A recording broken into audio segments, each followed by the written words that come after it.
barbar tamponu yere bastırdım ብቻውን ስለሚመራው እሱ ሰው ስለሚመርጥ እሱ ሰላም ዩቲዩብ እንዴት ናችሁ? ዛሬ በድጋሚ ተመልሰናል። በዛሬ ቪዲዮአችን ደግሞ የኤምኤምኤ ፋይተሮች ለሁለት ተከፍለዋል። ሁለት ፋይት ልናይ ነው። ቁርሻ ያስነሳውን ቪዲዮ በዛሬ ቪዲዮአችን የምንመለከት ይሆናል። ላይክ በማድረግ ጀምሩ ቪዲዮን፣ ሰብስክራይብ ማድረጋችሁንም አትርሱ። ሁለቱም ፋይቶች በአንድ ቀን ሆነ። ይሄ አጋጣሚ ነው ወይስ ታስቦበት ነው? ታዲያ ሰውም የትኛው ጋር ነው? ይሄ ታስቦበት ነው እያሉ ነው ብዙ ሰዎች። ይሄ ታስቦበት ነው እያሉ ነው። ለምን እንደሆነ ወደ በኋላ ይገባቸዋል። ተጋብቷል ማለት ነው። ይሄኛው ውድድር ምንም አይነት ድራማ የሌለበት ከቢዝነስ አንፃር የማይታይ ከሀገር ግንባታና ከአትሌቶች ተጠቃሚ የሚሆኑበትና ባንዲራ የሚያውለበልቡ ወጣቶች የሚፈሩበት ከባለፈው ፋይት እንዳየነው ራሱን ደረጃውን ያላማከለ ኪሎአቸውን ያላማከለ በመሆኑ በ45 ሰከንዶች ባልሞላ ጊዜ ውስጥ ይሄ ነገር እንዲፈጠር ሆኗል። በጣም ፈልገዋለሁ። እግዚአብሔር ይመስገን። በዛኛው ስንከለከል ፈጣሪ ደግሞ ያኛው በዛኛው ስንከለከል ይሄኛው ማለት ምንድነው? ጌች በእኛ ውድድር ላይ አንተ ከዚህ መቼም ቢሆን አትወዳደርም ብሎታልና በአንዳንድ ምክንያቶች ብሎት ነበር። ያኛው ሲዘጋ ይሄኛው ተከፈተ ለማለት ፈልጎ ነው። ገይኙን በርከፈተልንና እግዚአብሔር ይመስገን። እንደሰማችሁት ነው እንግዲህ ከባለፈው ፋይት በጣም በብዙ አሻሽለን ነው የምናቀርበው ብለዋል ኢትዮ ፋይት ናይት እና ደግሞ ያው ቀኑም በነሐሴ 23 እንደሚሆን ነበር ትላንትና ያሳወቁት። ታቸውም ሰምታችኋል። ከነሐሴ 2 ወደ ነሐሴ 23 እንዳዘዋወሩት ያው በተመሳሳይ ቀን ይሄ ነገር እንዴት ነው ግራ ያጋባም። የነጌታቸው የሚያዘጋጁት ፋይት በነሐሴ 23 እነዚህም በራሱ በነሐሴ 23 በተመሳሳይ ቀን ፋይቱ እንዲደረግ እያደረጉ ነው። በዚህ ላይ ሐሳባችሁን ብዙ ሐሳብ እየሰጠነው የእናንተንም ሐሳብ ኮሜንት ላይ አስቀምጡልኝ። እንዴት በተመሳሳይ ቀን ይሆናል? ሁለቱም ፋይት የሚደረገው እንግዲህ ደስ ይላል። ያው ስፖርት ኮምፒቲሽን መኖሩ የሚደብር ነገር አይደለም እውነቱን ለመናገር። ግን እኔ ትንሽ ምንድነው ቅር ያለኝ በተመሳሳይ ቀን መሆኑ ፕላስ ደግሞ ያው አኮረፉ የተባሉ ሰዎች ነው በአጠቃላይ የያዙት ማለት ነው። እነማን እንዳሉ እዩ እንደምትመለከቱት እና እኔ በዚህ ጉዳይ ምን እላለሁ መሰላችሁ? ያው ሁለቱም ጽንፍ ሳይሆኑ እዚህ ጋር ያኮረፉና እዛ ጋር ያኮረፉን ሰዎች የግዴታ ያስ ሳይጠበቅብን ፋይቱን ማድረግ የስፖርቱን የነዚህ ፋይት እንግዲህ ብዙ ሰው እየሰቸው ያለው ለምንድን ነው? እዚህ ፋይት አዘጋጆች ላይ ያሉ ሰዎች የተገለሉ ወይም ደግሞ ከናንተ ጌች ጋር ቁርሾስ የገቡ ሰዎች ናቸው። እዚህ ጋር እንደምትመለከቱት ይሄው ዮን ማን ነው ቻይና ሊን ነው ፎሎ ያደርገኛል የሚለው ማን ነበር? እሱና ሀገር ሰላም አሉ። አይሾት ፊድ ግን ለምን እንዳለ አላውቅም። እሱ ምንም አይነት ቁርሾ የለውም። ብቻ ፋይት የሚያዘጋጁ ሰዎች እንዳለ ከነዛ ጋር ንክኪ ያላቸው ናቸውና እሱ ነው ትንሽ ደባሪ የሚያደርገው ነው። ይሄ ንግግር እስቲ ምን ማለት ነው? ንገሩ።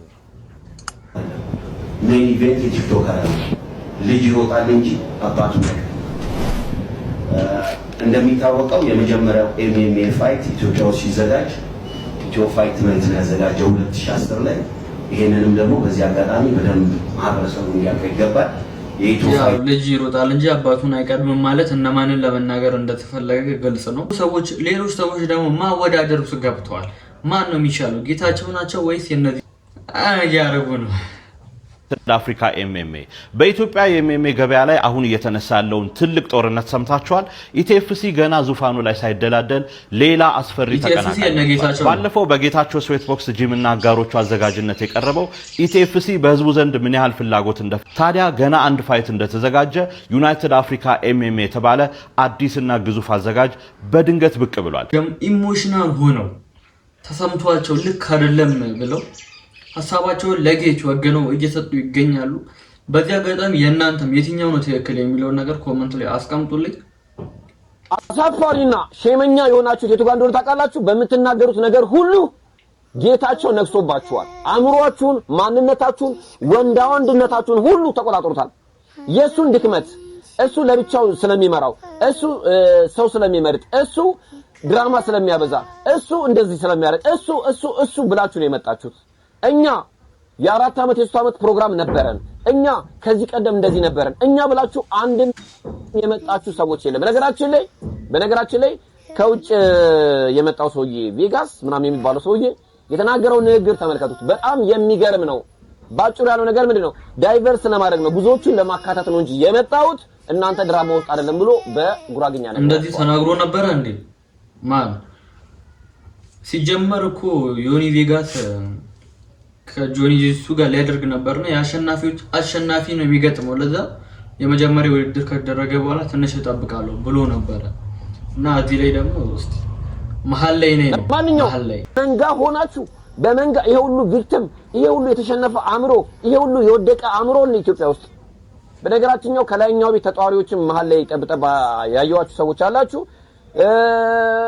አሩ ነው በለቅሶ ሊያግዛችሁ እንደሆነ አላውቅም ቶማስ መጥቷል በጣም ቶማስ በለቅሶ ሊያግዛችሁ ነው የመጣው ቬጋስ ራሱ የሰጠው አስተያየት አለ ይሄንን ጥያቄ ማታቁት የላችሁም በባለፈው ውድድር ላይ ሁሉንም እያሳደረ እየጠየቀ የነበረው ነውና አሁን እዚህም ውድድር ላይ ተገኝቶ እንግዲህ እየጠየቀ ነው ፋይት ካለ ሁሉም ቦታ አለው ነው እንግዲህ አሁን ለምሳሌ እንኳን ደስ አላችሁ እንኳን አብሮ ደስ አለን ማብራቱ ሄዷል ማብራት ይመጣል ይሄዳል የኛ ህይወት እንደዚህ ሆኖ ቀጥሏል እንግዲህ እግዚኦ ባርና ክርስቶስ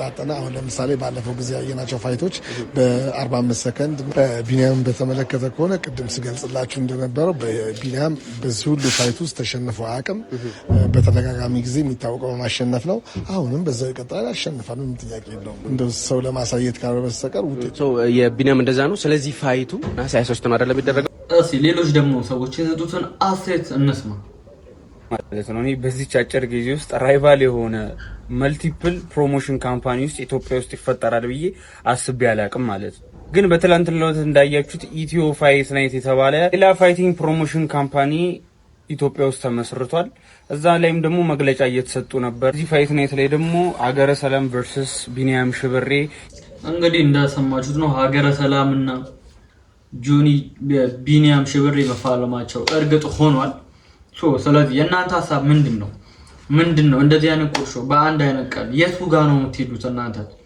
እነ ቢኒያም ጋር ነው የምትሄዱት ወይስ እነ ጆኒ ጂጂሱ ጋር የነጌታቸው ፋይት ጋር ነው የምትሄዱት በዛ ቀን እንዲሁም ባትሄዱም ሐሳባችሁን አስተያየታችሁን አስቀምጡልኝ ከዛው ጋር ደግሞ ተያይዞ ማለት ነው ንቃተ ህሊና በጆኒ ጂጂሱ እየሰለጠነ ይገኛል ትሬኒንግ እያደረገ ነው ኢጓቹን ግደሉ ብሏል ኢጓቹን ግደሉና ቪዲዮ ላይ ባለፈው ሁላችሁም ስታዩ ሲቀጠቀጠኝ ሲደበድበኝ ከነበረ ሰውዬ ለመማር ዛሬ ቤቱ ጂሙ ተገኝቻለሁ ምንድነው ልላችሁ ፈልገው ጋይስ ኢጓቹን መግደል መቻል አለባችሁ ኢጎ እንዳትማር እንዳትለወጥ ኤቮሉሽን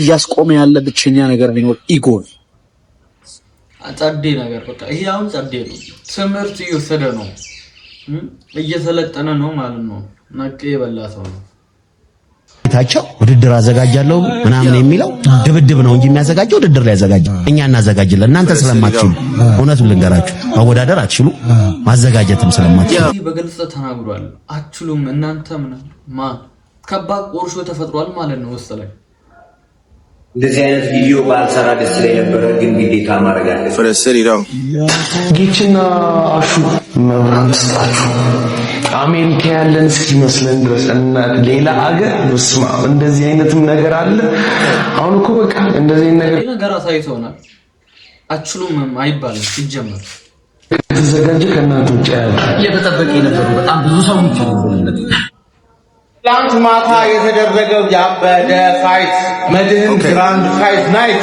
ያበደ ኢቨንት አዘጋጆቹ ምናምን ይመቻቹ I didn't 6 I'm a national treasure the niggas that bad me gon' bad me forever RP Kobe but y'all niggas brokey that's probably እንትና ማለት ነው የጆኒ የሚሰራቸው ቪዲዮዎች ሃይ ሌቨል ናቸው በዛ ላይ ደግሞ አሪፍ አይደለም የእናንተ ያዘጋጃችሁት ለሚለው መልስ ነው ሙሉ ፕሮግራሙን ባጭሩ why y'all be shacking together Capo and Lita got habits together like couples vacation they packing together like rushing to finish they'll slap it together the charges like COVID they'll catch it together የኢቲኤፍሲ 2 የአድዋ ፋይት ናይት ወደ ነሐሴ 23 ቅዳሜ ቀን ተደርጓል ማለት ነው ነሐሴ እንግዲህ ቅዳሜ ዕለት የትኛው ጋር እንደምትሄዱ እናንተም ኮሜንት ላይ አስቀምጡልኝ የቱ ነው ትክክል ምንድነው ይሰማችሁ ያላችሁት ሐሳብ አስተያየታችሁን ኮሜንት ላይ አስቀምጡልኝ ከቪዲዮ መጨረሻ አብራችሁን ስለነበራችሁ አመሰግናለሁ ቀጣይ የሚለቀቀውን ቪዲዮ እዚህ ጋር ማግኘት ትችላላችሁ ከሁለት አንዱ ጋር ሰብስክራይብ ማድረጋችሁን አትርሱ ይመቻችሁ